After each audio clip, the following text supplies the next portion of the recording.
안녕하세요, 김호준입니다. 안철수 후보의 포스터가 화제입니다. 혹자는 파격적인 구도에 감탄하고 어떤 이들은 당명을 뺐다고 비판합니다. 대선이라는 게 그렇습니다. 어느 순간 대선 후보를 자신의 대리자로 감정이입하기 시작하고 평상시엔 별 문제가 되지 않았던 것도 죽고 사는 문제나 되는 것처럼 격해지기 시작합니다. 그럼 어느 순간 또 심판들이 등장하곤 하죠. 과열된 선거판, 난무하는 네거티브, 자제해야 한다. 이런 이야기가 나옵니다. 제 생각엔 그렇습니다. 가장 나쁜 선거는 가장 차분한 선거다. 자신을 대리할 후보, 다음 세상을 함께 만들겠다고 감정이입할 후보를 갖지 못했다는 거니까요. 그건 불행한 일이죠. 사기치지 않고 각자 자신이 가지고 있는 걸로 싸우는 한 선거는 뜨거운 게 좋다. 다들 뜨겁게 각자의 방식으로 이번 선거에 참여하시길 바랍니다. 그게 건강한 사회죠. 김원준 생각이었습니다.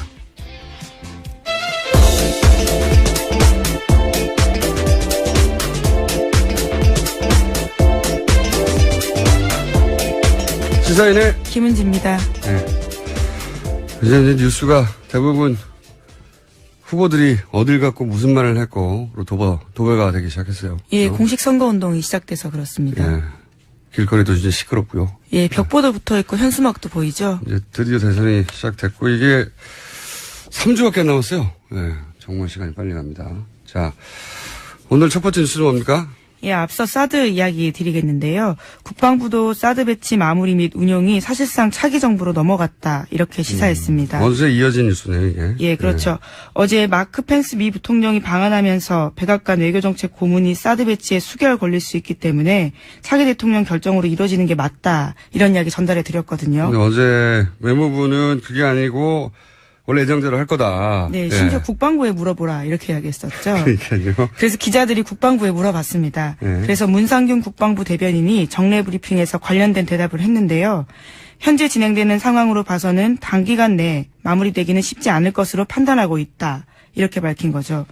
원래 5월 9일 대선 이전까지 한미 양국이 사드 배치 계속 서두르면서 사실상 알박기 하는 거 아니냐 이런 비판 나왔었는데요. 사뭇 분위기가 달라진 거죠. 미국이 입장을 바꿨어요. 사실은 이건 미국, 중국 간의 모종의 협상이 있었던 걸로 보여지고.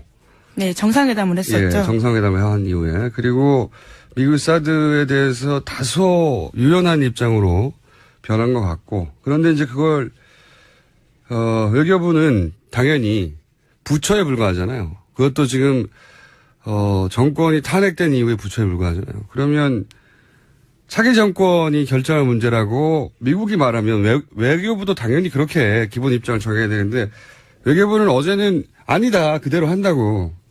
미국보다 더 친미적이에요. 어떻게 사고방식이. 근데 국방부는 분위기가 바뀌어서. 예. 네, 또 어제 황교안 권한대행과 미국 부통령이 만났거든요. 이제 그런 것들이 반영된 것 같습니다. 미국 부통령과 함께 왔던 외교 정책이 그 말을 했거든요. 네. 사드는 차기 대통령이 결정한다고. 사실 이 멘트는 홍준표 후보나 또는 유승민 후보에겐 좀 불리한 정황이 벌어지게 되는 거죠. 사드 문제 가지고 각을 아주 세웠었는데. 그렇죠. 아주 세게 계속 안보 이야기만 했었죠. 네. 이거는 뭐 문재인 후보가 운이 좋네요. 문재인 후보가 취했던 스탠스. 모호한 입장. 예. 차기 대통령이 결정해야 한다 하고 딱 맞는 멘트가 나와서 이렇게 외교정책 고문이 말해줄 줄 몰랐겠죠. 예, 이건 운이 좋은 상황이긴 한데 여하간 사드 관련해서는 지금 우리가 지금 최근 몇 개월까지 알았던 거는 다른 정황이 벌어질 수도 있다. 미국의 입장 변화 때문이죠. 네, 자 다음 순요. 네, 어제 각 당 후보들이 선거 벽보 공개했습니다. 그중에서 가장 화제가 됐던 건 국민의당 안철수 후보의 벽보였는데요. 다양한 측면에서 칭찬을 받기도 하고 또 비판을 받기도 하고 있습니다. 디자인 자체에 대한 선호야 뭐 취향의 문제니까 논외로 하고. 예. 이게 대선이라는 게 엄청난 이슈들이 매일 뜨고 지거든요. 웬만한 건 하루 이틀 유지될 수가 없는데 그 속에서 화제가 됐다는 자체로 성공적이죠, 사실은. 네, 또 네. 광고 천재라고 불리는 이재석 씨가 만들었다 이렇게 알려졌죠. 그래도 이제 국민의당이 마케팅을 잘했어요, 보니까. 이재석 씨는 나중에 인터뷰에서 실제 직접 디자인한 건 아니다. 뭐 가이드라인을 준 것 같은데. 근데 그 분을 전면에 내세우는 마케팅을 국민의당이 잘 했죠. 근데 이 선거 국민이라는 게 참 재밌는 게, 감정이입을 하기 시작하잖아요. 자기가 지지한 후보가 자기가 지지하는 사람인 걸 넘어서서 자기가 그 후보가 돼요. 심정적으로 어느 정도는. 그래서 유권자 자신이 상대 후보가 잘하면 자기가 불안해집니다. 불안해져가지고 상대방한테서 막 잘못한 걸 찾아내게 되죠. 억지로라도. 예. 아마 이 똑같은 포스터를 자기가 지지한 후보가 사용했으면 파격적이라고 막 또 홍보를 했을 거예요. 근데 다른 후보가 사용했는데 이게 화제가 되면 막 깎아내리고 싶죠. 사람의 마음이라는 게 어쩔 수가 없습니다. 사람이 그렇게 생겨 먹었어요. 예. 그리고 이제 당명 넣냐, 네. 마냐 가지고 또. 없죠. 예. 논란이 됐는데, 그건 뭐 그 당의 선택이거든요. 그 당의 전략이고. 그로 인해서 득도 실도 있을 텐데, 그것도 그 당의 몫인 것이고, 예. 근데 또 상대 당은 그걸 시비 걸 또 정치적 자유가 있어요. 왜 넣냐, 왜 뺐냐. 이거 뭐 서로 치고받고 할 수밖에 없는 영역이고. 어쨌든 이 포스터는 제가 보기엔 국민의당 마케팅적인 승리다. 예, 저는 그렇게 생각이 듭니다. 다만 이제 추가적으로 사이드에서 후보 몸 사진과 얼굴 사진이 합성됐다고 나중에 또 좀 화제가 됐죠. 그리고 얼굴이 이제 좌우 반전을 시켰다. 뭐 이런 지적도 있는데, 이 배우들이 원래 이제 광고 찍으면 예쁘게 만들어주는 리터칭 하잖아요, 디지털. 그렇죠. 예. 근데 저는 이렇게 목과 몸을 대선 후보를 분리해서 다시 합성한 거는 저는 개인적으로 반칙이라고 보는데, 개인적으로 그렇게 생각합니다. 예. 자, 마케팅적으로는 승리했다. 자, 다음 뉴스는요? 네, 이제 본격적인 공식 유세를 시작하면서요, 각 후보들이 전국을 다니고 있습니다. 그래서 그 후보들 일정을 좀 말씀드리면요. 네. 어제 문재인 후보 같은 경우에는 대구를 찾았습니다. 대구요? 예, 대구를 찾아서 이런 이야기를 했는데요. 이번 대선은 유능한 진짜 안보 문재인과 무능한 가짜 안보 간의 대결이다. 지금까지 가장 많은 군 장성 출신들이 나를 지지하고 있다. 이렇게 안보 문제를 다시 한번 강조했습니다. 문재인 캠프에서는 보수의 본진에 가서 가장 먼저 메시지를 던지겠다. 이런 전략인가 보죠? 예, 민주당으로서는 역사상 처음이라고 합니다. 공식 선거운동에서 대구에서 시작한 건요. 가장 약한 곳에 가서 먼저 시작하겠다. 예, 그렇죠. 일단 그러면 저희가 각 후보 유세 컷을 일부 마련했어요. 네. 대구 유세 컷 잠깐 들어보겠습니다. 우리 대구가 통합의 문을 열어주시기 바랍니다. 대구가 나서서 분열을 끝내주십시오. 통합을 시작하는 새로운 역사, 우리 대구가 서주십시오.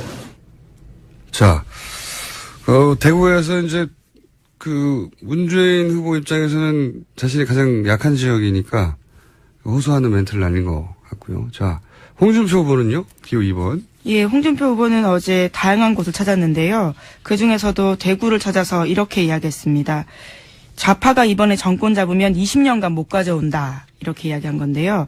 또 우파가 분열돼서 1번을 피하려고 3번을 찍으면 그런 어리석음은 없어야 한다라면서 3번 뒤에는 친북 좌파 박지원 국민의당 대표가 있다. 이런 주장까지 했습니다. 박지원 대표 인터뷰 한번 해봐야 되겠다. 이 멘트에 대해서는. 여기서 2번 후보의 어려움이 있네요. 1번도 때려야 되고 3번도 때려야 되는, 지금 이번엔 다자구도가 되다 보니까 1번도 때리고 3번도 때리네요. 예. 네, 좌파 셋과 우파 한 명 대결이다. 이런 이야기까지 했습니다. 보수가 처한 어려움을 상징적으로 보여줍니다. 예. 1번 후보는 가장 약한 대구에 가서 유세를 먼저 시작했는데, 2번 후보, 보수 후보가 대구에서, 본진에서 시작할 수밖에 없는 어려움 상징적으로 보여주는 첫 유세였는데, 여기서도 저희가 인서트, 유세에 나왔던 멘트를 인서트를 좀 들려드리겠습니다. 첫 번째는 내 대한민국 안보를 지키는 안보 대통령이 되겠다는 것입니다. 두 번째, 대한민국의 서민을 지키는 서민 대통령이 되겠습니다. 홍준표 후보의 연설이 이렇게 길지가 않았어요. 예. 그래가지고 긴 멘트를 뽑아내지 못했고, 저희가. 자, 그래서 이번 후보는, 그런 일정으로 그런 멘트를 했습니다. 주 메시지 그랬고. 자, 3번은 안철수 후보는 어디에서 시작했죠? 이 서울에서 시작을 해서요. 또 네. 전주, 광주를 방문했습니다. 호남에 공을 들였는데요. 어제 호남 가서는 이런 이야기했습니다. 호남은 제가 넘어졌을 때 손잡아 일으켜준 곳이다 라면서 이제 대통령을 만들어주실 시간이다 라는 이야기도 했고요. 또 민주당이 국민의당을 호남당이라고 조롱할 때 전국 방방곳곳에서 당당하게 국민의당에 표를 달라고 했다면서 대선 유세 첫날을 이곳에서 시작해서 호남의 압도적 지지를 바탕으로 대한민국 위기 구하겠다라고 말했습니다. 안철수 후보 입장에서는 최근에 아마도, 최근 여론조사 발표상 호남에서 지지도가 문재인 후보한테 밀리는 것이 이제, 불안했겠죠. 예. 그것부터 역전시켜야 된다고. 그래서 아마 전주, 광주 쪽을 중심으로 유세를 시작한 것 같습니다. 자, 이때 연설 저희도 좀 들어보겠습니다. 미래를 여는 50대 젊은 대통령 되겠습니다. 누가 더 좋은 정권 교체인지 선택해 주십시오.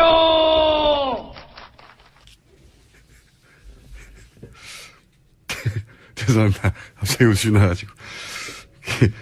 연설 관련해서 가장 이제 화제가 되는 거는 역시 안철수 후보의 연설 내용을 떠나서 뭐랄까요. 예. 샤우팅? 예, 목소리가 계속해서 화제가 되고 있죠. 예, 정편에서 이제 루이 암스트롱에 비유해가지고 이제, 암스트롱 장법이라고 하기도 하고, 얇은 목소리를 좀 중저음으로 노력으로 바꾼 거죠, 의식적으로. 예, 연설할 때만 이렇게 이야기합니다. 예. 평상시에는 유권자 만날 때는 똑같은데요. 한편으로는, 그 노력이 얼마나 대단한가 하는 칭찬도 있고요. 근데 이제 연설할 때 이제 최근에 이렇게 뒤를 끄는 샤우팅 있지 않습니까? 뭐라 불러야 되는지 모르겠는데. 네, 소머리라는 이야기도 있긴 있습니다. 소머리 창법. 예, 온라인에서는요. 예. 하여간, 저는 적응이 잘 안 되는데, 이걸 계속 하시는 걸 보면, 주변에서 이게 괜찮다고 해주는 분들이 많은가 봐요. 또 이 강철수라는 이미지를 밀고 있는데요. 네. 그것과 어울린다라고 생각하는 것 같습니다. 강해 보이는 이미지. 중정으로 바꾼 목소리까지는 저는, 이렇게까지 노력했다. 스스로 연구하고 노력했다. 뭐 이렇게 평가하는 것에 동의하는데, 마지막에 끄는 거는 전 적응이 안 되거든요. 아무리, 노력했다라고 하는 말로 덮어보려고 해도 잘 적응이 안 되는데 이게 이상하네요. 이걸 계속 쓴다는 거는 국민의당에서는 반응이 좋다고 생각하는 것 같은데. 계속 들으시면 적응이 되실 수도 있습니다. 그럴 수도 있겠습니다만, 네. 저는 듣자마자 웃음이 나와서 죄송합니다. 안철수 후보 지지자들에겐. 웃음이 나오면 어떡합니까? 예. 좀 어색한데. 자꾸 또 한번 정이 될까요? 자, 다음 뉴스는요? 네, 다음 후보는요? 예. 바른정당 유승민 후보는 인천 상륙작전 기념관을 출정식 장소로 삼았습니다. 거기서 인천 상륙작전처럼 대역전하겠다 이렇게 밝혔습니다. 멘트가 그거예요? 인천 상륙작전처럼 대역전하겠다? 네, 그런 각오를 보인 거죠. 예. 보수 후보라서 이렇게 연결했나요? 인천 상륙작전. 네, 그렇게 보입니다. 예. 이건 인상적인 멘트는 아닌데. 인천 상륙작전이 언제적 일입니까? 6.25 때죠. 그건 저도 알죠, 당연히. 예. 제 말은 확 와닿지 않는다는 거죠. 이건 바른정당에서 뭔가 구호를 새로 만들어야 될 것 같은데. 자, 유승민 후보의 인천 상륙작전처럼 대역전 하겠다고 하는 연설은 저희가 구하지 못했어요. 예, 연설을 구하려고 했는데. 내일 유세 과정에서 나오는 또 다른 멘트는 또 현장에, 연설음을 구하면 저희가 들려드리겠습니다. 다음 후보, 심상정 후보는요? 네, 심상정 후보는 다양한 노동계 관계자들을 만나면서 그 현장을 찾았습니다. 그리고는 홀대받는 노동을 당당하게 대접받는 노동으로 바꾸는 대한민국의 노선전환 하겠다. 이렇게 지지 호소했습니다. 알겠습니다. 심상정 후보에게 딱 맞는 지역에서, 장소에서 출발했네요. 네. 여기에서의 연설 역시 저희가 깔끔한 걸 구하지 못했어요. 이제 앞으로 후보님들, 연설을 하시면 각 캠프에서 인터넷이나 유튜브나 좀 빨리 올려주셨으면 좋겠어요. 저희가 구해서 들려드리게. 그리고 가능하면 좋은 음질로 예, 저희가 매번 대선일까지 소개해드리려고 합니다. 자, 다음 뉴스는요. 네, 대선 21일 남았습니다. 비문 진영의 막판 단일화 여부에 관심이 쏠린다. 이런 이야기가 벌써부터 세계일보를 통해서 나오고 있습니다. 남은 변수가 뭐냐 이런 거겠죠. 예. 네, 한마디로. 그래서 이런 뉴스들이 제법 많이 나오고 있어요. 이제 뭐 단일화가 어떻게 될 건지 등등등등 유사한 뉴스들이 많이 나오는데 일단 이걸 주시로 하고 마무리해 볼까요? 제3지대는 이제 사라졌다고 봐야 되죠. 예, 각 후보들, 제3지대 이야기했던 후보들이 오히려 지금 각 캠프 진영으로 모인다라는 이야기가 돌고 있죠. 완전히 사라졌다고 봐요. 정운찬, 홍석현, 김종인 전 대표 이분들의 그 와해는 뉴스공장에서 정운찬 전 총리를 인터뷰하면서가 시작된 게 아닌가 하는 개인적인 예. 네, 사두체제 말씀하셨습니다. 개인적인 이 인터뷰에 세 분이 안 모이더라고요. 예. 안타까움을 전하고 남은 대선 지형의 변수 뭐 말실수 보통 등장하기도 하고 혹은 뭐 특별한 개인 비리 뭐 이런 게 없다면 이제 남은 건 후보 간의 합종 연행 연대 예, 이런 얘기 이제 하는데 우선 이제 바른정당 내에서 이정구 정책위원장이 이분이 선대 부본부장이에요. 그러니까 자신의 후보에 대해서 선대 부본부장이 본선 시작하자마자 사퇴부터 의기가 거란 말이죠. 대단히 잘못된 거죠, 사실은. 그런 문제의식이 있다 하더라도 자기가 생각하고 있다가 막판에 꺼내든지 이게 선거 시작하자마자 당내에서.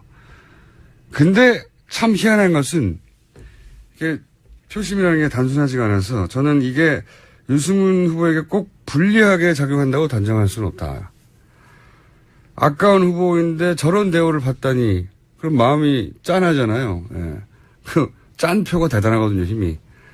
그런 면도 있을 수 있다. 근데 이제 만약 이 방향으로 만약에 이종구 정책위원장이 얘기했듯이 계속 가면 바른정당 일부 의원들의 안철수 후보 개별 지지가 있을 수 있다는 전망도 나오거든요. 예, 데드라인 설정해놨습니다. 표 인쇄하는 29일까지는 결정해야 된다. 이런 이야기 했습니다.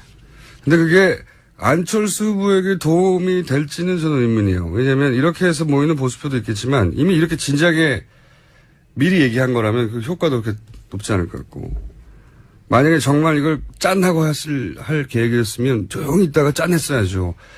그 마지막 순간까지 계속 유승민 후보를 전력을 다해서 밀다가 마지막에 짠했으면 모르겠는데 진작부터 이런 얘기가 나오면 김 다 새죠. 그리고 그렇게 했을 경우 바른정당은 대선 후에는 존립 가능하겠나. 예. 안철수 후보에게도 바른정당에게도 제가 보기에는 크게 도움이 안 될 것 같은데. 예.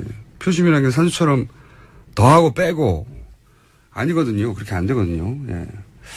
그 다음에 남은 게 이제 보수 후보 단일화 얘기하겠죠. 그죠? 네, 그런 그래서? 이야기도 나왔습니다. 정진석 자유한국당 공동선대위원장이 두 사람이 끝까지 성의 보이지 않으면 최후의 고민에 돌입하겠다. 이런 이야기 했습니다. 그렇군요. 근데 저는 이 홍준표, 유승민, 혹은 뭐, 안철수, 유승민, 단일화 연내, 이런 가능성은 지금은 거의 없었다고 보여져요. 이게, 이런 가능성들을 계속 기사를 쓰시는 분들이 있거든요. 자신의 바람이 담겼거나, 혹은 정치공학적으로 해석하거나, 라고 보여지는 것이, 실제 대선 후보들, 대선 기간에 대선 후보들을 직접 가까이서 만나본 적이 있는가 제가 의문이 드는 것이 이런 기사를 쓰는 분들에게. 왜냐하면 정치인들은 원래 마지막까지 자기 승리를 확신하는 이상한 부류거든요. 그런 부류들 중에서도, 그 그룹의 가장 윗자리에 선 사람들이 대선 후보들이에요. 그러니까 정치인들이 대부분 이제 만약에 3일 전에 지지율이 10%를 지고 있다. 그래도 막판 뒤집기가 가능하다고 믿는 특수한 뇌구조를 가진 분들이에요. 그런 생각이 아니면 출마하기 쉽지 않을 것 같습니다. 그러니까요. 네. 그러니까 마지막 순간까지 자신의 승리를 믿는 사람들만 실제로 그 판에 살아남고, 예. 자신이 믿지 않는 승리는 선거판에서 오지 않거든요. 예. 절대. 그런데 그 중에서도 가장 5년에 한 번 오는 큰 판에 마지막 승자가 된 사람들이 이렇게 쉽게 포기하지 않습니다, 절대. 예, 지금 두 사람 다 끝까지 완주하겠다 계속 이야기하고 있습니다. 제가 보기엔 끝까지 완주할 가능성이 연대나 단일화할 가능성보다 실제 이런 대선 기간에 이런 후보들을 만나본 적이 있다면 100만 배 크다는 걸 알 수 있어요. 그분들을 이렇게 포기하게 만들거나 주저앉게 만드는 건 엄청나게 어려운 일입니다. 엄청나게. 근데 후보 당사자가 포기하지 않는 한 공당에 선출할 후보를 어떻게 할 방법이 없거든요. 그래서 이런 시나리오들은 사실은 그냥 시나리오에 불과하고 실제로는 완주할 지금 상황에서는 오자 완주가 가능성이 다른 어떤 가능성보다 높다라고 전망하는 게 합리적이라고 봅니다. 자, 오늘 여기까지 해야 되겠네요. 네. 재밌는 뉴스들이 최순실 씨는 어떻게 됐나요 최근에? 여기까지만 해보죠. 네. 네, 최순실 씨 지금 재판 계속 받고 있는데 네. 어제 재판에서 이런 이야기했습니다. 고영태가 실세고 나는 허세다. 차은택도 나한테 다 뒤집어 씌웠다. 이런 주장을 해서 다시 한번 화제를 모았습니다. 고영태가 실세다.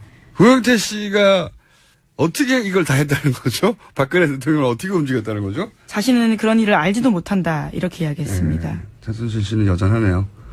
여기까지 하겠습니다. 지금까지 시사인의 김은지였습니다. 감사합니다.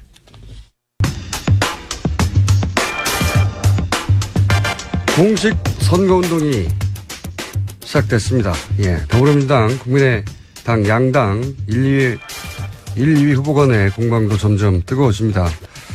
양 캠프 동시에 연결해서 주요 쟁점들 한번 들어보겠습니다.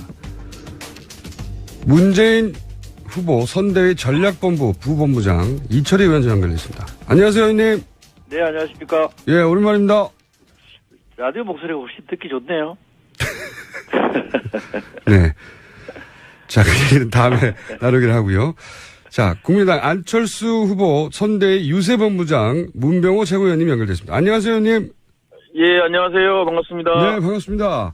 네네. 자, 두 번을 동시에 연결했는데 각 방송들마다 나름의 규칙이 있겠습니다만은 저희가 앞으로 이제 공식 선거운동이 시작된 만큼 저희 나름의 규칙을 하나 정했습니다. 뭐냐면 동시에 연결하되 규칙이 없다. 그래서 상대방 말이 끝나지 않았는데 치고 나오셔도 되고 질문을 질문으로 대받으셔도 되고 그리고 화를 내셔도 되고 그거는 어디까지나 듣는 청취자들이 판단하게 하자. 가능한 네. 어떤 규칙도 없이 진행한다. 왜냐하면 이쪽에 한 번 주고 이쪽에 한 번 주고 이쪽에 30초 주고 이쪽에 30초 주고 하고 보통 그렇게 하는데 답답하지 않습니까? 그죠? 네. 두 분 모두 답답하시죠, 그럴 때. 자, 우선 이 최근에 지지율 갖고 말이 많습니다. 네. 두 분 다 선거도 많이 치러보셨는데 우선 이 지지율이 양자 구도가 무너졌다라고 하는데 문명호 최고위원님 일단 여기에 대해서 어떻게 생각하십니까? 여기서부터 시작해보죠. 양자 구도가 계속되고 있죠. 지금 금주 초에 나온 조사에 의하더라도 거의 뭐 박빙의 조사 또 약간 차이 난다 하더라도 거의 양강 구도는 굳어진 것 같습니다. 이제 앞으로 이제 더 이제 안철수 후보가 치고 올라가야 되는데요. 뭔가 모멘텀을 만들려고 지금 여러 가지 계획을 세우고 있습니다. 이철 의원님 들으시다가 중간에 치고 나오셔도 됩니다. 무규칙입니다. 네. 뭐 양강이라 해도 굳이 아니라고 저희는 말하고 싶지는 않습니다만 숫자를 숫자대로만 보면 여론조사가 말해주는 숫자를 그대로 읽으면 1강 1중 3약이라고 보는 게 맞는 것 같은데 뭐든 상관없고요. 안철수 후보의 지지율이 최근에 좀 꺾인 거는 제가 볼 때 사실인 것 같습니다. 저희가 주목하는 거는 이겁니다. 안철수 후보 지지율의 급상승은 저 스스로 쌓은 게 아니기 때문에 조만간 조정기를 거치면서 빠질 거라고 봤는데 생각보다 좀 빨리 빠졌고요. 빠진 원인도 유치원 발언처럼 스스로 까먹어버려서 스스로 쌓지 않은 지지율을 스스로 까먹었다. 이게 저는 상당히 의미 있는 흐름이라고 보고요. 그래서 저는 안철수 후보가 반전의 모멘텀을 쉽게 만들기는 어려울 거다라고 봅니다. 문 의원님 기다리지 않으셔도 됩니다. 예. 네. 예, 그렇진 않다고 봅니다. 어차피 원래 뭐 지지율이라는 게 출렁거리는 것인데 일단은 그 안철수 후보가 갖고 있는 기본 캐파가 있어요. 기본 캐파가 있기 때문에 그 기본 캐파에 아직 많이 못 미칩니다. 그래서 앞으로 이제 이번 주에 뭔가 좀 새로운 전략으로 또 지지율 상승을 이끌 것으로 예상하고 있습니다. 두 분 좀 심심합니다. 저희가 무규칙과 이 대혼란을 바랬는데 너무 깔끔하게 각자 하실 말만 하시고 그러면 거꾸로 제가 중간에 한번 여쭤볼게요. 문 위원님. 네네. 이게 다시 반전 모멘텀을 마련하기 어려울 것 같다고 이철희 의원님 지적하셨는데, 반전 모멘텀은 어떻게 만들어지는 거죠? 이번 지지율 상승은요, 저는 그렇게 봅니다. 안철수 현상부터 좀 봐야 되는데요. 이번 대통령 선거 프레임은 새로움 대 낡음, 미래 대 과거의 프레임입니다. 그래서 지금 국민들께서는 이 낡은 대한민국 체제를 바꿔서 새로운 나라를 만들어야 된다, 이런 열망들이 강하게 잠재되고 있습니다. 그것들이 표출된 것이기 때문에 이것은 잠재적이고 단순한 지지율이 아닙니다. 이것은 커다란 쓰나미가 지금 몰려오고 있는데 그 맨 앞에 안철수 후보가 있다는 것이죠. 그래서 이 지지율이 출렁거릴 수는 있지만은 결국에는 그런 국민들의 어떤 새로운 나라, 그리고 미래를 지향하는 대한민국을 염원하는 국민의 마음이 결국은 이제 집약이 돼서 안철수 후보의 지지율 상승이 결국은 이루어지고 승리할 것이다, 그렇게 보는 것이죠. 그래서 잠시 뒤뚱거릴 수는 있지만은 대세는 지장이 없다. 대세는 안철수 후보가 쥐고 있는 건 틀림없습니다. 저도 지금 말씀하신 것처럼 과거 대 미래라는 것에는 동의를 합니다. 그런데 이 과거는 어떤 과거고 미래는 어떤 과거냐를 얘기를 해야 되거든요. 과거는 우리가 분열했던 과거고요. 미래는 세월호 이후의 대한민국, 탄핵 이후의 대한민국은 통합돼야 되는 거 아닙니까? 안철수 후보는 벙벙하게 미래만 얘기한다면 문재인 후보는 미래의 구체적인 상이 통합이다, 통합 정부로 가야 된다는 얘기를 하고 있기 때문에 과거 미래 이 대립구도로는 안철수냐 문재인이냐, 거기에서 안철수가 위에 있다라고 말하기는 어려운 거고요. 또 하나 제가 분명하게 말씀드리고 싶은 건 안철수 현상이라고 말씀하셨는데, 안철수 현상이 처음 등장했을 때 안철수 후보는 20, 30, 40대에서 지지를 받았습니다. 그런데 지금 그 20, 30, 40대는 누구를 지지하고 있습니까? 지금의 안철수 지지와 안철수 현상은 완전히 정반대입니다. 이 현실을 직시하지 않으면 모멘텀이라는 건 만들어지지 않는 거죠. 현실을 좀 보시면 좋겠습니다. 예, 분열 통합을 말씀하셨는데, 제가 볼 때는 문재인 후보야말로 가장 반통합적이고 분열적인 후보 아니겠습니까? 당내 세력도 통합 못 하시면서, 저 같은 사람도 끌어안지 못하시면서 무슨 놈의 국가를 통합한다는 것입니까? 오히려 지금 통합하고 하는 것은 소가 웃을 일이고요. 호박에 죽은다고 소박 됩니까? 저는 문재인 후보가 통합 우르르 한 게 저는 정말 어처구니가 없고 정말 실소가 나옵니다. 같이 할 수 있는 분들이 있고요. 정치는 생각이 다르면, 저는 생각이 다르고 비전이 다르고 노선이 다른데 꼭 같은 당에 있어야 되느냐, 저는 그렇게 보지는 않습니다. 당을 달리할 수 있는 거죠. 그런데 그때 총선 전에 당을 달리해서 나가신 이후에 지금 더불어민주당은 그야말로 더불어 같이 가고 있지 않습니까? 그리고 국민 지지율이 정당 지지율 50% 넘어가고 있지 않습니까? 이 정도면 통합의 리더십이라고 말할 수 있는 거 아닌가요? 글쎄, 더불어 같이 간다는 것도 저는 이해가 안 되고요. 지금 당내에서도 같이 안 가고 김종인 대표 탈당을 했고, 또 박영선 의원이라든 또 지금 이재명 시장, 안희정 지사에 대해서도 통합이 잘 안 되잖아요. 결국은 그냥 거칠로만 지금 같이 하고 있는 것이지, 실제 그쪽 지지자들이나 그쪽 내부에서는 반문재인의 입장을 갖고 있는 게 저는 사실이라고 봅니다. 그래서 저는요. 이 흐름은 갈수록 저는 이제 확산될 것이고, 결국 통합이고, 결국은 국민들 같이 할 수 있는 후보는 결국은 안철수 후보다. 안철수 후보가 이제 양쪽 또 국민 전체를 통합할 수 있는 그런 리더십을 갖고 있다고 생각하고 있습니다. 저는 이렇게 생각합니다. 어느 정당에도 어느 정도 불협화음은 있을 수 있다고 보고요. 예컨대 문병호 최고위원님도 당회의 할 때 박지원 당대표 이선으로 물러나 이런 얘기 하실 수 있잖아요. 그런 정도 불협화음이나 잡음은 어느 정당에나 있을 수 있는 겁니다. 문제는 그 정당을 이끌어가는 사람이 그런 거를 잘 정리해내느냐가 중요한 건데, 지금 저희 당에서는 그런 게 다 정리가 됐지 않습니까? 그런데 자꾸 다른 당에 있는 얘기에 대해서 과장해서 말씀하시죠. 그게 과거에 잘못된 분열된 정치 행태 아닙니까? 그러지 않았으면 좋겠고요. 자기 당의 문제는 자기 당이 풀고 그것이 집 밖으로 심각하게 노출될 때 조언을 해주는 거는 필요합니다만, 저희 당은 지금 굉장히 잘 가고 있는데, 통합된 구도를 유지하고 있는데 마치 문제가 있는 것처럼 강변하시는 거는 사실관계가 잘못된 거 아닌가요? 문제가 많죠. 지금 문재인 후보께서 국민들로부터 지지를 못 받는 이유가 패권입니다. 패권, 독선, 패권. 자, 아니, 일 때문에 두 분 국민들로부터 지지를 못 받는 건데. 두 분 아주 마음에 들게 잘 싸우고 계신데요. 주제를 딴 데로 넘어가 보죠. 자, 그 부분은 충분히 듣는 청취자분들이 판단하실 것 같고요. 충분히 말씀하셨어요. 포스터는 어떻게 생각하십니까? 포스터가 큰 화제가 됐는데. 저는 이 포스터, 저는 이게 그냥 그 포스터 경진대회 나갔더라면 안철수 후보의 포스터가 굉장히 잘된 포스터라고 저는 봅니다. 상당히 좀 파격도 있고요. 괜찮다고 보는데. 화제가 돼서 부러우신 건 아니고요, 혹시? 아니요, 전혀 저는 그렇지 않습니다. 제가 과거에 국회의원들 이 포스터 만들 때 조언을 많이 해보면 이 정당 지지율이 없는 당의 후보일수록 정당명을 빼고 싶어 하거든요. 저는 그런 점이 반영됐다고 봅니다. 그런데 우리 헌법에 보면 정당을 보호해주게 돼 있거든요. 헌법에 정당을 보호해주는 걸 분명히 명시하고 있어요. 그건 무슨 얘기냐면 정당 정치를 하자는 얘기고 정당 정치는 책임 정치 차원에서 정당 정치가 중요하다는 것을 헌법에 명시하고 있기 때문에 그런 점을 충분히 감안해야 된다는 거고요. 안철수 후보가 대통령이 되더라도 정당과 의회는 존중해야 되지 않습니까? 그게 민주주의 정신이거든요. 그런 민주주의 정신도 제대로 구현하기 위해서라도 저는 정당명이 들어가야 되는 거고, 만약에 40석이라는 게 너무 이게 급조된 미니정당이기 때문에 그걸 좀 숨기고 싶었다. 그래서 이걸 뺐다라고 그러면 그야말로 꼼수인 거죠.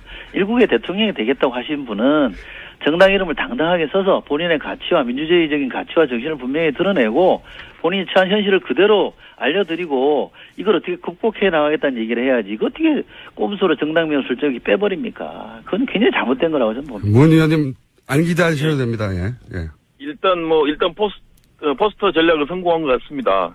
민주당에서 이렇게 관심을 가지고 지적해 주시고, 또 언론에서도 이번 포스터에 대해서 굉장한 관심을 가지고 보도도 많이 되고 있고요. 관심을 불러일으키지 않습니까? 일단은 그로서 성공했다고 보고요. 일단 우리 안철수 후보께서는 뭔가 혁신과 미래를 기하고 계십니다. 그래서 뭔가 기존 틀에 벗어난 새로운 비전을 제시하고 있거든요. 그것을 포스터에서 보여준 거죠. 꼭 굳이 과거의 틀에 묶여가지고 꼭 뭘 써야 된다. 당 이름을 꼭 써야 된다. 이것도 저는 과거의 틀에 묶여 있는 것이라고 생각합니다. 지금 그 포스터에 보면은 색깔이 나와요. 색깔이 이제 녹색이 조화되어 있고요. 그 다음에 국민이라는 표현이 들어가지 않습니까? 그러니까 꼭 당 이름을 안 쓰더라도 그 당의 이미지가 충분히 반영이 된 것이죠. 그리고 국민들이 봤을 때 저게 국민의당 안철수 후보구나 이렇게 느낌되는 것이지 거기에 꼭 국민의당 이름 써야 되는 것이라고 말하는 것은 그야말로 과거의 관점이다. 그렇게 말씀드립니다. 아니 정당이 엄연히 존재하고 있는데요. 그 정당명을 쓰는 게 과거에 묶여 있는 거라고 보는 것 자체가 저는 도저히 납득할 수가 없고요. 아니 국민의당 명 썼잖아요. 그 이름만 국민은 안 썼으니 그러니까 이미지나 모든 면에서 다 표현이 돼 있지 않습니까? 그것이 이제 프로의 기법이라고 봐야죠. 문병호 의원님, 국민이라는 단어가 들어가면 그게 국민의당입니까? 아니 어떻게 그런 발상을 하십니까? 그리고요, 제가 더 심각하게 보는 거는 국민이 이긴다 그랬잖아요. 안철수 후보가 이기면 국민이 이기는 거고 문재인 후보가 이기면 국민이 지는 겁니까? 국민은 그렇게 편을 나눠요? 그건 아니죠. 그러니까 누가 새로운 이겨도 국민이 이기는 거 아닙니까? 그 낡은 과거의 대한민국에는 정치를 부리십니까? 부패 정치에는 국민이 없죠. 기득권자들만 있고. 근데 이제 이 새로운 정치에는 이제 국민이 주인이라는 겁니다. 과거의 그 대한민국 정치는 국민이 주인이 아니에요. 기득권자가 주인이지. 그러나 이제 새로운 시대는 국민이 주인이기 때문에 국민이 이긴다 그런 거죠. 문재인 후보가 이기는 것은 패권이 이기는 것이고 안철수 후보가 이기는 것은 국민이 이기는 겁니다. 그래서 국민이 이긴다는 표현을 문재인 후보가 이기면 패권이 이기는 거 국민이 이기는 게 아니면 문재인 후보를 지지하는 40% 50% 국민은 국민 아닙니까? 물론 그런 문재인 후보 지지하는 국민은 잘 싸우십니다. 꼭 과거에 근데 꼭 문재인 후보가 적폐 세력 말씀하시는데 그야말로 잠깐만요. 문재인 후보께서 적폐 세력이 안철수 후보를 지지한다 그래서 그러면 안철수 후보 지지한 후보는 적폐 세력입니까? 그건 아니라고 후보가 분명히 얘기했잖아요. 문재인 후보가 그건 아닙니다라고 분명히 정리를 해줬는데 그러니까 지금 문병호 우리도 문재인 후보를 지지하는 국민이 아니라고 한 바가 없어요. 국민이 왜 국민이 아닙니까? 그러면 안철수 후보 포스터에 새로운 정치 과거에 새로운 정치와 과거 정치 프레임을 얘기한 거예요. 그러니까요. 과거에는 과거 정치는 국민이 빠져 있는데 이제 새로운 정치는 국민을 앞에 세우겠다 그런 말씀을 한 거죠. 자, 두 분. 그건 알겠는데 예. 그럼 국민이 주인이다 이러면 되잖아요. 자, 두 분. 안철수 후보가 이기면 국민이 이긴다. 이 등식은 의원님? 다른 후보가 이기면 국민이 지는 거라는 걸 해석이 되잖아요. 의원님 이제 충분히 하신 것 같고요. 오해를 예. 놨습니까? 예. 자, 다음 주제로 또 넘어가 보죠. 통합 얘기하고 하셨으니까, 누가 지지선언이 이분한테서 누구에게로 갈까? 이 관심사가 되는 분 중에, 가장 큰 관심을 받는 인물 중에 한 분이 김종인 전 대표입니다. 김종인 전 대표가 우선 이철희 의원께 여쭙겠습니다. 민주당 출신이니까. 김종인 대표가 문재인 후보를 지지할까요? 그건 지금 뭐 예단하기 좀 어렵고요. 저희는 이렇게 봐야 될 것 같습니다. 그러니까 김종인 전 대표와 문재인 후보 간의 개인적인 뭐 호불호나 앙금이 얼마나 남아있냐 이런 문제는 아니고요. 대선이라는 큰 판, 앞으로 5년을 이끌어갈 나라의 대통령을 결정하는 이런 순간에는 개인적인 호불호는 둘째 문제고요. 비전이나 가치의 문제입니다. 예를 들면 김종인 전 대표가 통합정부라는 걸 말씀하시면서 출마선언을 했잖아요. 지금은 이제 접긴 하셨습니다만 또 평생을 경제민주화에 바쳐오셨잖아요. 그러면 문재인 후보가 통합정부 또는 경제민주화, 김종인 전 대표가 지향했던 가치 이걸 얼마나 수용하고 함께하느냐 이게 중요한 포인트지 개인적 앙금이 얼마나 있느냐 없느냐 이건 저는 전혀 중요하지 않다고 보거든요. 그런 차원에서 두 분이 이런 어젠다를 놓고 가치를 놓고는 저는 같이 갈 수 있다. 이거는 분명히 말씀드릴 수 있는. 지지선언은 안 나오는 겁니까 그럼? 아니 그거는 앞으로 지켜봐야 될 문제죠. 지금 제가 된다 안 된다 이렇게 예단할 수는 없죠. 예. 그 김종인 대표님과 얘기를 해 보면은요. 김종인 대표께서는 이제 지금 대한민국이 위기다. 이 위기에 빠진 대한민국을 살려야 한다. 그런 그 소명의식이 많으신 것 같아요. 그래서 어느 후보가 과연 현재 그 대한민국의 어려움을 극복할 수 있느냐, 해결할 수 있느냐 그런 걸 보시는 것 같습니다. 그래서 아마 개인적인 뭐 친소 관계를 떠나가지고 문재인 안철수 문재인 후보 중에서 누가 과연 이 나라를 살릴 수 있느냐 이것이 관점이라고 보는데요. 김종인 후보께서는 이제 앞으로 그런 관점에서 어느 후보가 더 유능한가 그 부분을 보겠죠. 그런데 제가 볼 때는 안철수 김종인 조합이 가장 효과적이고 가장 국민들이 봤을 때 좀 더 나라를 살릴 수 있는 조합이 아닌가 지금 그렇게 보고 있습니다. 그런 가능성이 있을까요? 제가 궁금한데. 저는 가능성이 있다고 봅니다. 그러면은 확률로 보자면 문재인 지지선언을 한다. 안철수 지지선언을 한다. 누구도 지지선언을 하지 않는다. 각각 얼마나 정도 됩니까? 그분이 그 킹메이커는 안 하겠다는 말씀을 하셨고요. 예. 그래서 아마 구체적으로 누구 손을 들어주는 구체적으로 나는 누구누구를 지지한다 이렇게 말씀하시지는 않을 겁니다. 그러나 그분이 하는 말씀을 들어보면 저게 누구랑 뜻을 같이 하는구나. 누구가 지향하는 바로 공감하고 계시는구나를 알게 될 텐데 그런 점에서 보면 통합을 내세우고 경제민주화, 재벌개혁하겠다, 검찰개혁하겠다는 민주당과 문재인 후보랑 함께 할 거라고 저는 봅니다. 지금 저는 제가 봤을 때 지금 현재 입장에서는 누구도 지지 안 할 가능성이 가장 높다고 보고요. 단 이제 안철수 후보냐 문재인 후보냐 둘 중에 한 명을 꼭 골라야 한다라고 하면은 안철수 후보를 선택할 걸로 보고 있습니다. 왜 그런지는 전혀 말씀 이미 문재인 후보께 이미 떠났는데 다시 그걸 들어가겠습니까? 그건 안 되죠. 제가요 그 김종인 전 대표 시절에 전략기획위원장을 오래 같이 해서 모셔봤던 입장인데요. 제가 공사석에서 가장 많이 들었던 게 안철수 후보에 대한 비판이었습니다. 그건 저도 그 양으로 따지면 많은 얘기 나눠봤는데 문재인 후보에 대해서 가장 안 됩니다. 가장 더 계십니다. 뭐 똑같은. 그러니까 자꾸 그런 거 가지고 판단하실 거라고 보지 마세요. 아니 그러면 글쎄요. 각자 현재 앞으로 변화할 수 있는 가능성이 안철수 후보가 더 많기 때문에 저는 안철수 후보께서 뭔가 새로운 김종인 후보께서 선택할 수 있는 새로운 모멘텀을 만들어야죠. 두 분이 각자 사석에서 상대 후보에 대해서 김종인 전 대표가 한 이야기 중에 하나씩만 공개해 주시면요. 그건 말씀드리기 곤란하죠.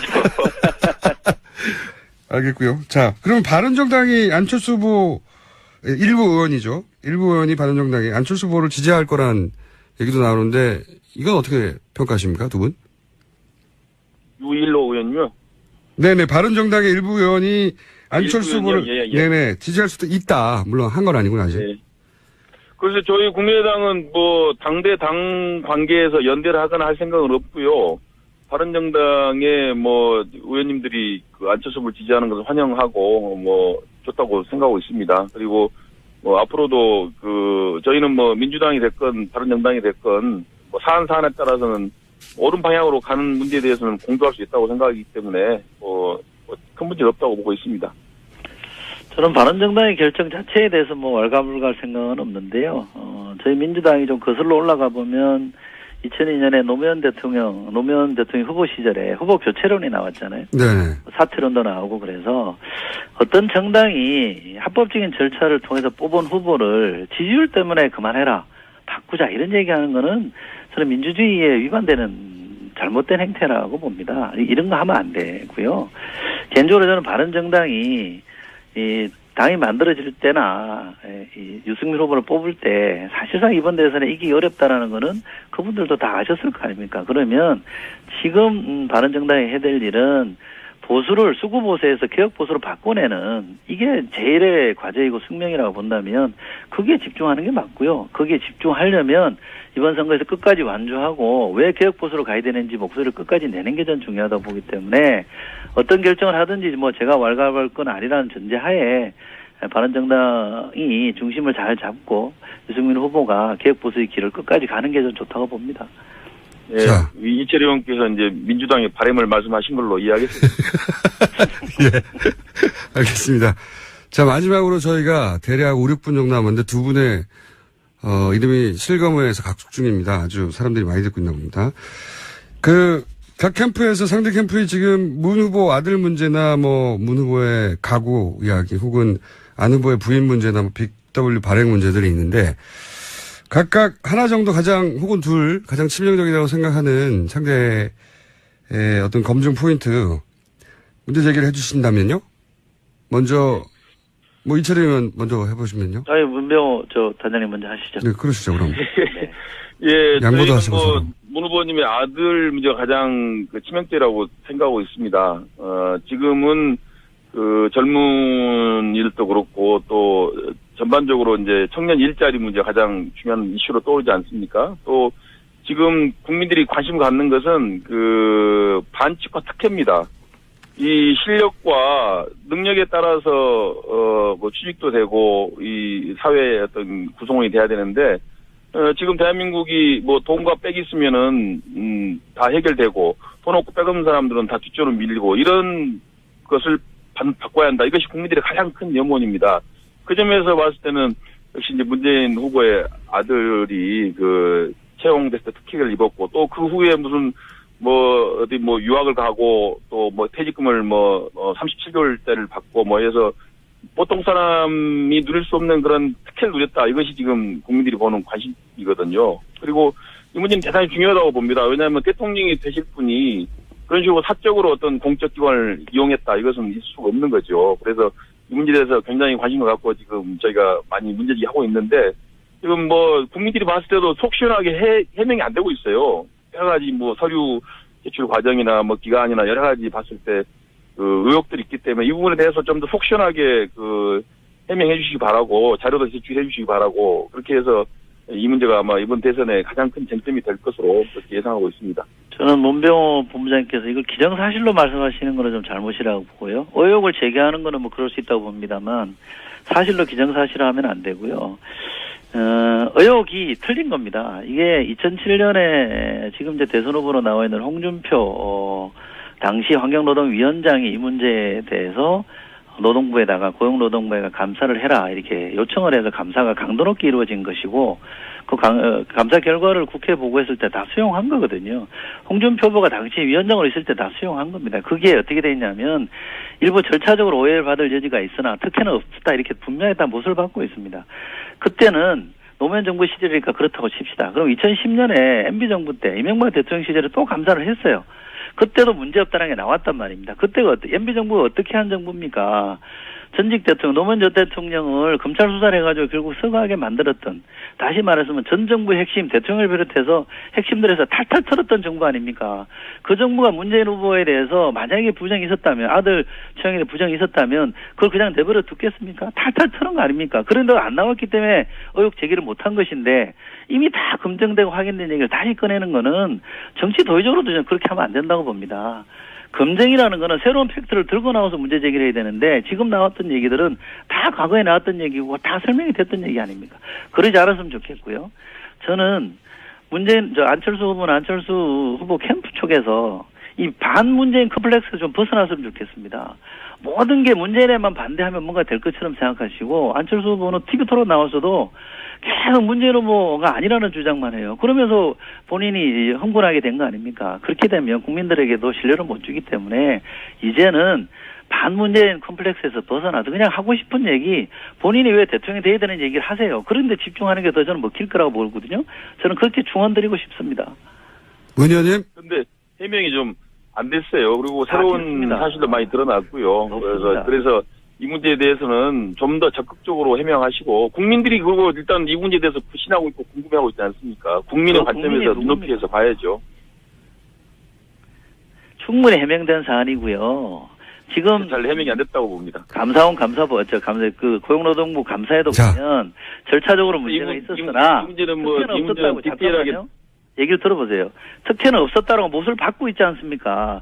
두 번의 감사에서 그렇게 결론이 나는데 왜 그걸 못 믿으십니까? 아니 그 감사 보고서에서도 징계 요구도 했고요. 뭔가 그 의혹이 있다고 인정을 했어요. 이철희 의원, 그러니까 문병호 최고위원이었습니다. 예. 감사합니다. 다음 주에 꼭 나와주십시오. 예, 고맙습니다. 네, 고맙습니다. 네네. 김원준입니다. 3부에서 뵙겠습니다. 표가 있다. 이런 주장까지 했습니다. 박지원 대표 인터뷰 한번 해봐야 되겠다. 이 멘트에 대해서는. 여기서 2번 후보의 어려움이 있네요. 1번도 때려야 되고 3번도 때려야 되는, 지금 이번엔 다자구도가 되다 보니까 1번도 때리고 3번도 때리네요. 예. 네, 좌파 셋과 우파 한 명 대결이다. 이런 이야기까지도 했습니다. 보수가 처한 어려움을 상징적으로 보여줍니다. 예. 1번 후보는 가장 약한 대구에 가서 유세를 먼저 시작했는데 2번 후보, 보수 후보가 대구에서 본진에서 시작할 수밖에 없는 어려움 상징적으로 보여주는 첫 유세였는데 여기서도 저희가 인서트 유세에 나왔던 멘트를 인서트를 좀 들려드리겠습니다. 첫 번째는 내 대한민국 안보를 지키는 안보 대통령이 되겠다는 것입니다. 두 번째, 대한민국의 서민을 지키는 서민 대통령이 되겠습니다. 홍준표 후보의 연설이 이렇게 길지가 않았어요. 예. 그래가지고 긴 멘트를 뽑아내지 못했고 저희가. 자, 그래서 2번 후보는 그런 일정으로 그런 멘트를 했습니다. 주 메시지 그랬고. 자, 3번은 안철수 후보는 어디에서 시작했죠? 이 서울에서 시작을 해서요. 또 네. 전주, 광주를 방문했습니다. 호남에 공을 들였는데요. 어제 호남 가서는 이런 이야기했습니다. 호남은 제가 넘어졌을 때 손잡아 일으켜준 곳이다 라면서 이제 대통령을 만들어주실 시간이다 라는 이야기도 했고요. 또 민주당이 국민의당을 호남당이라고 조롱할 때 전국 방방곳곳에서 당당하게 국민의당에 표를 달라고 했다면서 대선 유세 첫날을 이곳에서 시작해서 호남의 압도적 지지를 바탕으로 대한민국 위기 구하겠다라고 말했습니다. 안철수 후보 입장에서는 최근에 아마도 최근 여론조사 발표상 호남에서 지지도가 문재인 후보한테 밀리는 것이 이제 불안했겠죠. 예, 그것부터 역전시켜야 된다고. 그래서 아마 전주, 광주 쪽을 중심으로 유세를 시작한 것 같습니다. 자, 이때 연설 저희도 좀 들어보겠습니다. 미래를 여는 50대 젊은 대통령 되겠습니다. 누가 더 좋은 정권 교체인지 선택해 주십시오.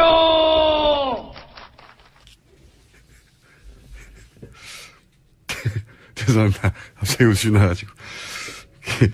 연설 관련해서 가장 이제 화제가 되는 거는 역시 안철수 후보의 연설 내용을 떠나서 뭐랄까요. 예. 샤우팅? 예, 목소리가 계속해서 화제가 되고 있죠. 예, 정편에서 이제 루카 지지한 후보가 사용했으면 파격적이라고 막 또 홍보를 했을 거예요. 근데 다른 후보가 사용했는데 이게 화제가 되면 막 깎아내리고 싶죠. 사람의 마음이라는 게 어쩔 수가 없습니다. 사람이 그렇게 생겨 먹었어요. 예. 그리고 이제 당명 넣냐 네. 마냐 가지고 또 없죠. 예. 논란이 됐는데 그건 뭐 그 당의 선택이거든요. 그 당의 전략이고. 그로 인해서 득도 실도 있을 텐데 그것도 그 당의 몫인 것이고. 예. 근데 또 상대 당은 그걸 시비 걸 또 정치적 자유가 있어요. 왜 넣냐, 왜 뺐냐. 이거 뭐 서로 치고받고 할 수밖에 없는 영역이고. 어쨌든 이 포스터에 대한 제가 보기엔 국민의당 마케팅적인 승리다. 예, 저는 그렇게 생각이 듭니다. 다만 이제 추가적으로 사이드에서 후보 몸 사진과 얼굴 사진이 합성됐다고 나중에 또 좀 화제가 됐죠. 그리고 얼굴이 이제 좌우 반전을 시켰다. 뭐 이런 지적도 있는데 이 배우들이 원래 이제 광고 찍으면 예쁘게 만들어주는 리터칭 하잖아요. 디지털. 그렇죠. 예. 근데 저는 이렇게 목과 몸을 대선 후보를 분리해서 다시 합성한 거는 저는 개인적으로 반칙이라고 보는데, 개인적으로 그렇게 생각합니다. 예. 자, 마케팅적으로는 승리했다. 자, 다음 뉴스는요? 네, 이제 본격적인 공식 유세를 시작하면서요, 각 후보들이 전국을 다니고 있습니다. 그래서 그 후보들 일정을 좀 말씀드리면요. 네.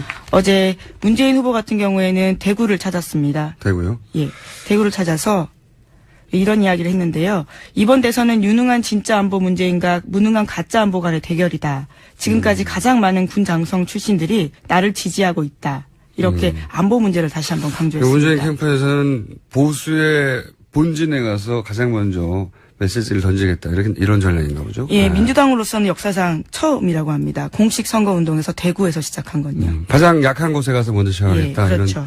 일단 그러면 저희가 각 후보 유세 컷을 일부 마련했어요. 네. 대구 유세 컷 잠깐 들어보겠습니다. 우리 대구가 통합의 문을 열어주시기 바랍니다.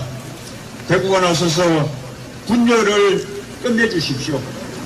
통합을 시작하는 새로운 역사, 우리 대구가 서주십시오. 자, 대구에서 이제 문재인 후보 입장에서는 자신이 가장 약한 지역이니까 호소하는 멘트를 날린 것 같고요. 자, 홍준표 후보는요? 기호 2번. 예, 홍준표 후보는 어제 다양한 곳을 찾았는데요. 그 중에서도 대구를 찾아서 이렇게 이야기했습니다. 좌파가 이번에 정권 잡으면 20년간 못 가져온다. 이렇게 이야기한 건데요. 또 우파가 분열돼서 1번을 피하려고 3번을 찍으면 그런 어리석음은 없어야 한다라면서 3번 뒤에는 친북 좌파 박지원 국민의당 대표 루이 암스트롱에 비유해가지고 이제 암스트롱 장법이라고 하기도 하고 얇은 목소리를 좀 중저음으로 노력으로 바꾼 거죠. 의식적으로. 예, 연설할 때만 이렇게 이야기합니다. 네. 평상시에는 유권자 만날 때는 똑같은데요. 한편으로는 그 노력이 얼마나 대단한가 하는 칭찬도 있고요. 근데 이제 연설할 때 이제 최근에 이렇게 뒤를 끄는 샤우팅 있지 않습니까? 뭐라 불러야 되는지 모르겠는데. 네, 소머리라는 이야기도 있긴 있습니다. 소머리 창법. 예, 온라인에서는요. 예. 아. 약간, 저는 적응이 잘 안 되는데, 이걸 계속 하시는 걸 보면, 주변에서 이게 괜찮다고 해주는 분들이 많은가 봐요. 또 이 강철수라는 이미지를 밀고 있는데요. 네. 그것과 어울린다라고 생각하는 것 같습니다. 강해 보이는 이미지. 중정으로 바꾼 목소리까지는 저는, 이렇게까지 노력했다. 스스로 연구하고 노력했다. 뭐 이렇게 평가하는 것에 동의하는데, 마지막에 끄는 거는 저는 적응이 안 되거든요. 아무리, 노력했다라고 하는 말로 덮어오려고 해도 잘 적응이 안 되는데 이게 이상하네요. 이걸 계속 쓴다는 거는 국민의당에서는 반응이 좋다고 생각하는 것 같은데. 계속 들으시면 적응이 되실 수도 있습니다. 그럴 수도 있겠습니다만, 네. 저는 듣자마자 웃음이 나와서 죄송합니다. 안철수 후보 지지자들에게는. 웃음이 나오면 어떡합니까? 예. 좀 어색한데. 자꾸 듣다 보면 적응이 될까요? 자, 다음 뉴스는요? 네, 다음 후보는요? 예. 바른정당 유승민 후보는 인천 상륙작전 기념관을 출정식 장소로 삼았습니다. 거기서 인천 상륙작전처럼 대역전하겠다 이렇게 밝혔습니다. 아, 멘트가 그거예요? 인천 상륙작전처럼 대역전하겠다? 네, 그런 각오를 보인 거죠. 예. 보수 후보라서 이렇게 연결했나요? 인천 상륙작전도? 네, 그렇게 보입니다. 예. 이건 인상적인 멘트는 아닌데. 인천 상륙작전이 언제적 일입니까? 6.25 때죠. 그건 저도 알죠, 당연히. 예. 제 말은 확 와닿지 않는다는 거죠. 아, 이건 바른정당에서 뭔가 구호를 새로 만들어야 될 것 같은데. 자, 유승민 후보의 인천 상륙작전처럼 대역전 하겠다고 하는 연설은 저희가 구하지 못했어요. 예, 연설을 구하려고 했는데. 내일 유세 과정에서 나오는 또 다른 멘트는 또 현장에 연설음을 구하면 저희가 들려드리겠습니다. 다음 후보 심상정 후보는요? 네, 심상정 후보는 다양한 노동계 관계자들을 만나면서 그 현장을 찾았습니다.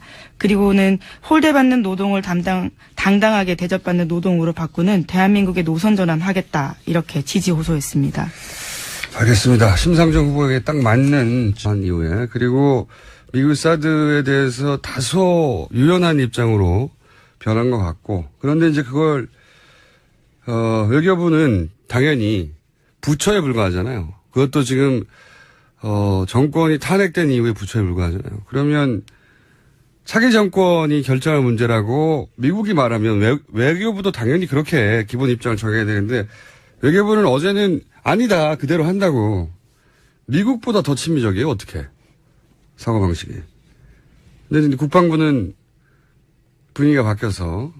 네, 또 어제 황교안 권한대행과 미국 부통령이 만났거든요. 이제 그런 것들이 반영된 것 같습니다. 미국 부통령과 함께 왔던 외교 정책이 그 말을 했거든요. 네. 사드는 차기 대통령이 결정한다고. 사실 이 멘트는 홍준표 후보나 또는 유승민 후보에게는 좀 불리한 정황이 벌어지게 되는 거죠. 사드 문제 가지고 각을 아주 세웠었는데. 그렇죠. 아주 세게 계속 안보 이야기만 했었죠. 네. 이거는 뭐 문재인 후보가 운이 좋네요. 문재인 후보가 취했던 스탠스. 모호한 입장. 예. 차기 대통령이 결정해야 한다 하고 딱 맞는 멘트가 나와서 이렇게 외교정책 고문이 말해줄 줄 몰랐겠죠. 예, 이건 운이 좋은 상황이긴 한데 여하간 사드 관련해서는 지금 우리가 지금 최근 몇 개월까지 알았던 거는 다른 정황이 벌어질 수도 있다. 미국의 입장 변화 때문이죠. 네, 자 다음 순요.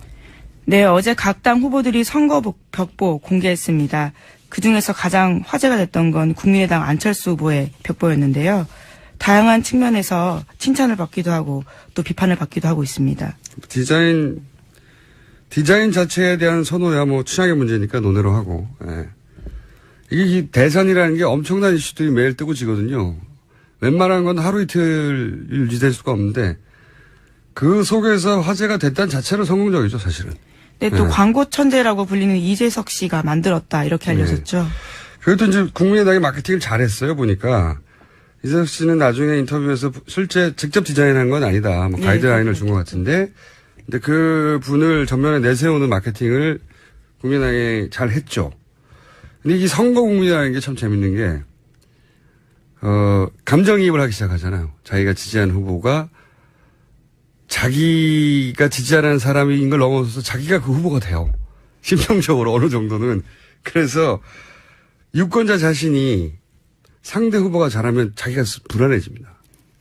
불안해져가지고 상대방한테서 막 잘못한 걸 찾아내게 되죠. 억지로라도. 네. 아마 이 똑같은 포스터를 안녕하세요. 김호준입니다. 안철수 후보의 포스터가 화제입니다. 혹자는 파격적인 구도에 감탄하고 어떤 이들은 당명을 뺐다고 비판합니다.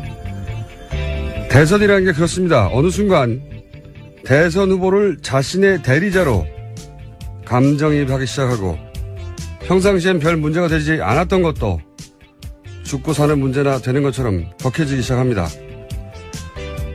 그럼 어느 순간 또 심판들이 등장하곤 하죠.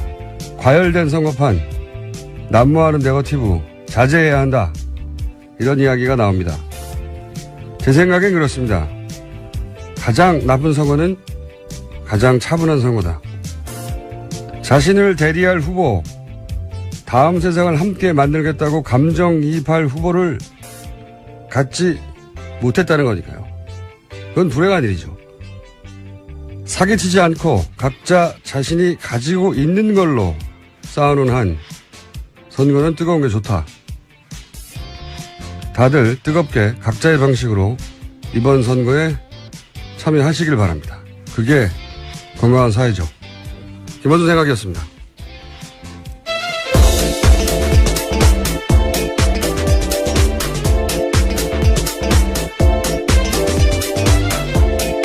시사인의 김은지입니다. 네. 이제 뉴스가 대부분 후보들이 어딜 갖고 무슨 말을 했고 도배가 되기 시작했어요. 예, 그렇죠? 공식 선거운동이 시작돼서 그렇습니다. 예. 길거리도 이제 시끄럽고요. 예, 벽보도 붙어 있고 현수막도 보이죠. 이제 드디어 대선이 시작됐고 이게 3주밖에 안 남았어요. 네, 정말 시간이 빨리 갑니다. 자, 오늘 첫 번째 뉴스는 뭡니까? 예, 앞서 사드 이야기 드리겠는데요. 국방부도 사드 배치 마무리 및 운용이 사실상 차기 정부로 넘어갔다. 이렇게 시사했습니다. 어제 이어진 뉴스네요, 이게. 예, 그렇죠. 어제 마크 펜스 미 부통령이 방한하면서 백악관 외교정책 고문이 사드 배치에 수개월 걸릴 수 있기 때문에 차기 대통령 결정으로 이루어지는 게 맞다. 이런 이야기 전달해 드렸거든요. 근데 어제 외무부는 그게 아니고 원래 예정대로 할 거다. 네, 심지어 국방부에 물어보라. 이렇게 이야기했었죠. 그러니까요. 그래서 기자들이 국방부에 물어봤습니다. 네. 그래서 문상균 국방부 대변인이 정례 브리핑에서 관련된 대답을 했는데요. 현재 진행되는 상황으로 봐서는 단기간 내에 마무리되기는 쉽지 않을 것으로 판단하고 있다. 이렇게 밝힌 거죠. 원래 5월 9일 대선 이전까지 한미 양국이 사드 배치 계속 서두르면서 사실상 알박기 하는 거 아니냐 이런 비판 나왔었는데요. 사뭇 분위기가 달라진 거죠. 미국이 입장을 바꿨어요. 사실은 이건 미국, 중국 간의 모종의 협상이 있었던 걸로 보여지고 네, 정상회담을 했었죠. 예, 정상회담에